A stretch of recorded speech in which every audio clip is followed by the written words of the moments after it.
పాకిస్తాన్ పిరికిపంద దాడికి భారత్ ప్రతిస్పందించడం ప్రారంభించింది. జమ్మూ కాశ్మీర్, రాజస్థాన్ సరిహద్దు ప్రాంతాల్లో గురువారం సాయంత్రం వైమానిక దాడులు, డ్రోన్ దాడులు నిర్వహించి పాకిస్తాన్ ఉద్రిక్తలను మరింత పెంచింది. గురువారం అర్ధరాత్రి దాటిన తరువాత అరేబియా సముద్రంలో పాక్కు చెందిన పలు స్థావరాలపై భారత నౌకాదళం ఆపరేషన్లు ప్రారంభించింది. తమ చర్యను నియంత్రిస్తామని భారత్ ఇప్పటికే స్పష్టం చేసినప్పటికీ పాక్ దాడులకు ఎదురుదాడి తప్పదు. పాక్ సైన్యం ఈ విషయాన్ని అంగీకరిస్తే ఉద్రిక్తులను పెంచబోమని భారత సాయుధ దళాలు పునరుద్ఘాటించాయని ప్రభుత్వం స్పష్టం చేసింది.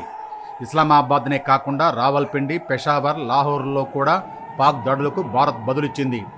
జమ్మూ, పఠాన్కోట్, ఉదంపూర్ తదితర ప్రాంతాల్లోని సైనిక స్థావరాలపై క్షిపణి, డ్రోన్ దాడులు జరిపేందుకు పాకిస్తాన్ చేసిన ప్రయత్నాలను భారత్ గురువారం అర్ధరాత్రి భగ్నం చేసింది. అఖ్నూర్, సాంబా, బారాముల్లా, కపువారాతో పాటు పలు ప్రాంతాల్లో పేలుళ్లు, సైరన్లు వినిపించాయి.